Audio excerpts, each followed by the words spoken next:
મોટી સંખ્યામાં લોકો હાજર રહ્યા। ઉપરાંત ભાજપ ઉમેદવારને સમર્થન કરવા સંકલ્પ લેવડાવવામાં આવ્યા છે।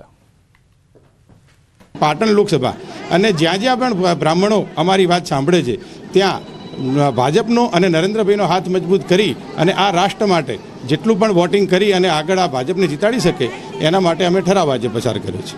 બંધ થવાને હવે ગણતરીના કલાકો બાકી છે ત્યારે અમરેલીના સહકારી આગેવાન અને ઇફકોના ચેરમેન દિલીપ સંઘાણીના અધ્યક્ષસ્થાને સહકાર સંમેલનનું આયોજન કરવામાં આવ્યું હતું। સહકારી સંસ્થાઓના આગેવાનો અને કાર્યકરો મોટી સંખ્યામાં ઉપસ્થિત રહ્યા હતા।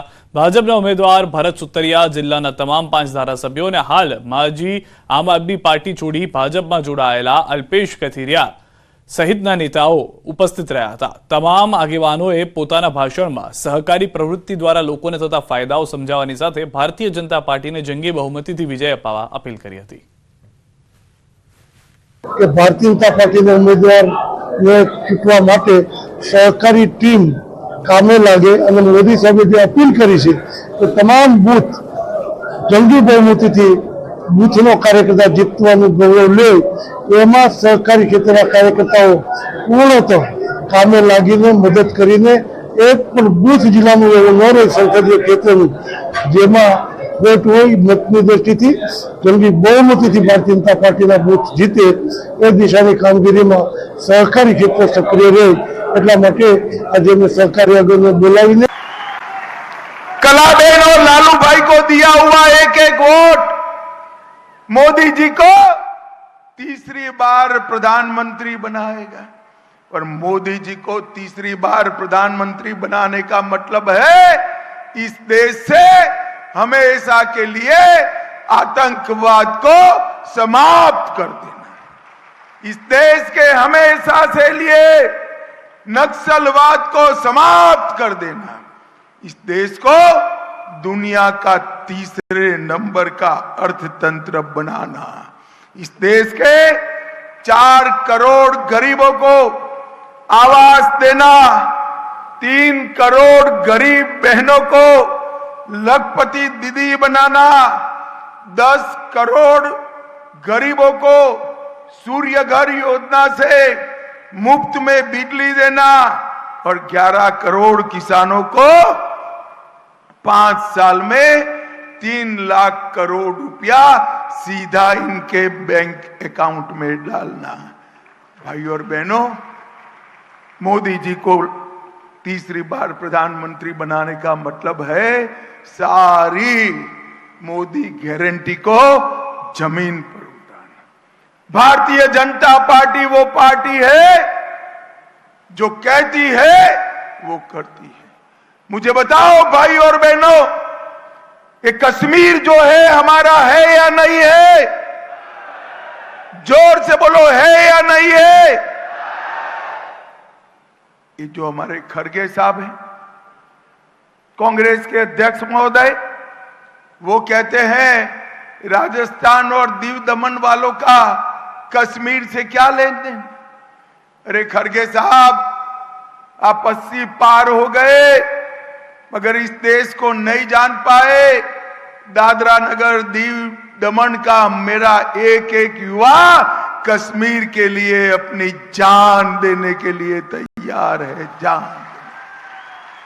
ये कांग्रेस पार्टी 70 साल से धारा 370 को संभाल कर बैठी थी। इसके कारण कश्मीर भारत का अभिन्न अंग नहीं होता था, वहां आतंकवाद चलता था, विकास नहीं होता था। नरेंद्र मोदी जी को आपने दूसरी बार प्रधानमंत्री बनाया।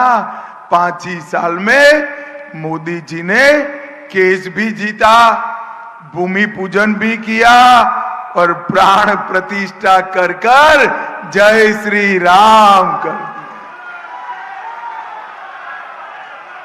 500 साल के बाद प्रभु श्री राम आज अपने भव्य मंदिर में विराजमान है।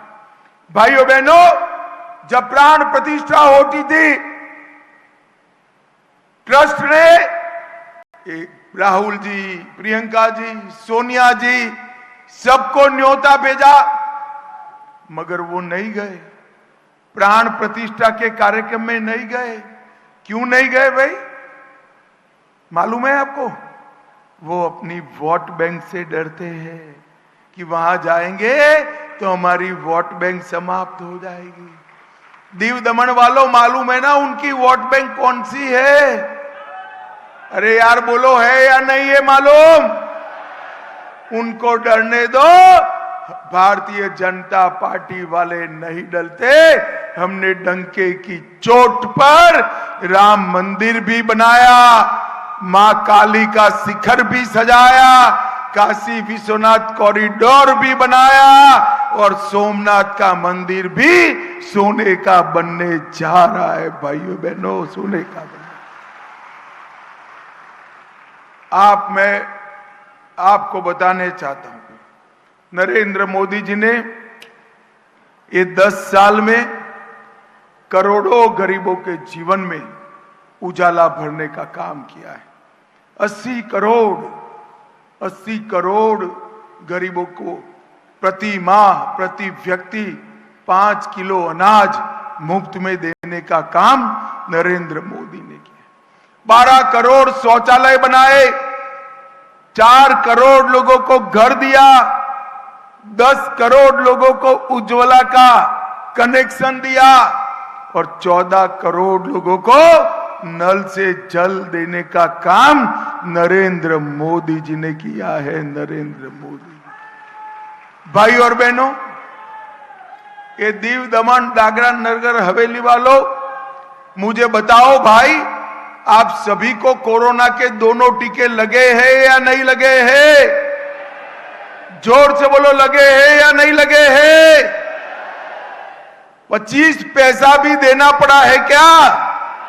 मोदी जी ने कॉफी पिलाकर सभी को मुफ्त में कोरोना का टीका लगाकर देश को कोरोना से सुरक्षित करने का काम नरेंद्र मोदी जी ने किया है। भाइयों बहनों, जब मोदी जी अपील कर रहे थे कि सभी लोग कोरोना का टीका लगाइए, तो राहुल बाबा कह रहे थे टीका मत लगाओ, ये तो मोदी टीका है, बीमार पड़ जाओगे। अच्छा है, दीव दमन वाले उनका नहीं सुनते हैं। सभी ने टीका लगा दिया। जब पूरे भारत ने टीका लगा दिया, एक दिन रात को राहुल बाबा और प्रियंका जी भी अंधेरे में टीका लगाकर आ गए। अरे राहुल बाबा, शर्म करो, शर्म करो। कोरोना जैसी महामारी में भी राजनीति करते हो, शर्म आनी चाहिए आपको। भाइयों बहनों, मोदी जी ने देश के गरीब व्यक्ति की जीवन की रक्षा करने का काम किया। और क्या आज हालत हुई राहुल गांधी? पहले अमेठी से लड़ते थे, स्मृति ईरानी जी के सामने हारे, वायनाड भागे, इस बार वायनाड में जोखम लगा है, अब रायबरेली गए हैं। अरे राहुल बाबा, यहां से वहां, वहां से यहां, यहां से वहां क्यों कर रहे हो? मैं आपको बता देता हूं, सीटों में कोई प्रॉब्लम नहीं है, प्रॉब्लम आप में है। जहां जाओगे वहां हारोगे। भाइयों बहनों, ये रायबरेली में भी प्रचंड बहुमत से हारने वाले हैं। मोदी जी ने तो एक ही बार चंद्रयान लॉन्च किया, चंद्रमा के दक्षिण ध्रुव पर उसको लैंड भी कर दिया। ये राहुल नाम का यान जो है, सोनिया जी ने 20-20 बार लॉन्च किया, मगर लैंड करने का नाम नहीं देता है भाई। अबे 21वां ट्रायल है, देखो क्या होता है। मुझे मालूम है 21वां ट्रायल भी क्रैश कर जाने वाला है, लैंड नहीं कर पाएगा। भाइयों बहनों, मैं आज यहां दीव दमन वालों को पूछना है, ये इंडी अलायंस वाले, वैसे तो कोई संभावना नहीं है, मगर मान लो जीत गए तो उनका प्रधानमंत्री कौन बनेगा? बताओ तो जरा, कौन बनेगा? शरद पवार बन सकते हैं क्या? अरे जोर से बोलो, बन सकते हैं? ममता दीदी देश संभाल सकती है? स्टालिन पूरे देश को जानते हैं क्या? उद्धव ठाकरे में दम है क्या?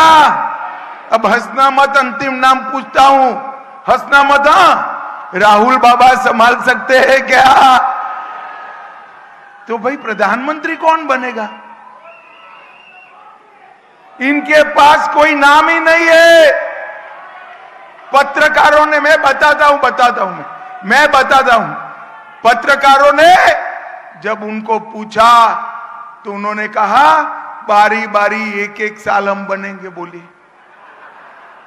अरे भैया ये परचूरन की दुकान है क्या कि बारी बारी एक दिन बेटा, एक दिन बेटी, एक दिन बहू, एक दिन मां बैठेगी और दुकान चला लेगी?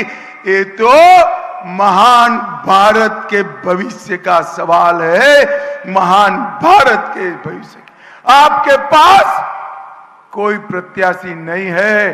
अगर प्रधानमंत्री कोई बन सकता है तो भाजपा के प्रिय नेता नरेंद्र मोदी बन सकते हैं। मित्रों, नरेंद्र मोदी।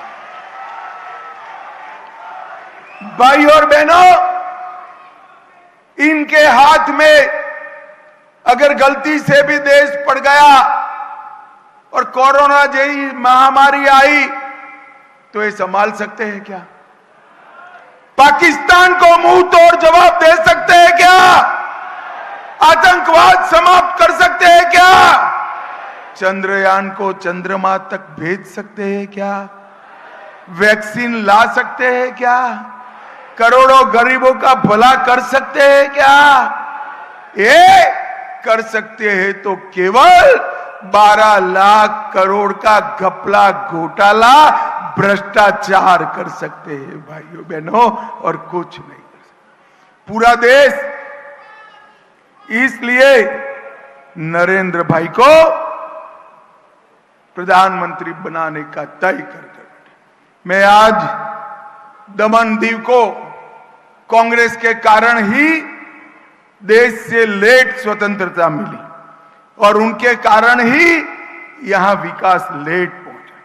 मैं आज बताना चाहता हूं, कांग्रेस पार्टी ने दमन दीव के लिए कुछ नहीं किया। मोदी जी ने टूरिज्म को बढ़ावा दिया, होम स्टे कल्चर शुरू किया, ईज ऑफ टूरिज्म बढ़ाया, एयरपोर्ट भी नया बन रहा है और दीव पहला ऐसा जिला है जो दिन में 100% स्वच्छ ऊर्जा से चलने वाला जिला हमारा दीव बन गया। मल्टी स्पोर्ट के बीच गेम्स हुए, 1600 खिलाड़ियों ने हिस्सा लिया, 300 बेड का नया सरकारी अस्पताल बना, मेडिकल कॉलेज बना, 2 लाख मैंग्रोव लगाए गए, मैंग्रोव की नर्सरी भी लगाई गई। अहमदाबाद और सूरत के लिए हवाई सेवा शुरू हुई।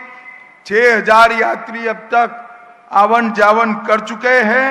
सोमनाथ और दमन से मुंबई के बीच में भी हवाई सेवा शुरू करने का काम नरेंद्र मोदी जी ने किया। भाइयों बहनों, दीव दमन के 8000 मछुआरों को बायोमेट्रिक आईडी कार्ड देने का काम नरेंद्र मोदी जी ने किया है और पूरे दीव दमन को विकास के लिए आगे बढ़ाने का काम किया है। अंत में मैं इतना ही कहना चाहता हूं, हमने दोनों लोग आगे आ जाओ जरा, हमारे 2 मंजे हुए प्रत्याशी दिए हैं भाई, ये मोदी जी के साथी। उनको वोट देने का मतलब है नरेंद्र मोदी को वोट देना। कमल पे निशान पर वोट देने का मतलब है नरेंद्र मोदी जी को प्रधानमंत्री बनाना और नरेंद्र मोदी जी को प्रधानमंत्री बनाने का मतलब है पूरे संसार में हमारे भारत को 1 नंबर का देश बनाना, 1 नंबर का देश बनाना। तो मैं अंत में आप सभी को पूछना चाहता हूं, इतनी विशाल जनसभा को बताइए, कमल के निशान पर बटन दबाएंगे क्या? जोर से बोलिए, अंत तक दबाएंगे क्या? हमारे दोनों प्रत्याशियों को जिताएंगे क्या? 400 पार कराएंगे क्या? दोनों सीटें मोदी जी की झोली में डालेंगे क्या? और मोदी जी को तीसरी बार प्रधानमंत्री बनाएंगे ना? तो मेरे साथ दोनों हाथ उठाइए, उठाइए दोनों हाथ, विजय के संकल्प की मुट्ठी बींचे और प्रचंड आवाज से बोलिए, भारत माता की वंदे, जय श्री राम, जय जय श्री राम। आप सभी का इतनी चिलचिलाती धूप में इतनी बड़ी संख्या में आकर हमारे दोनों प्रत्याशियों का स्वागत करने के लिए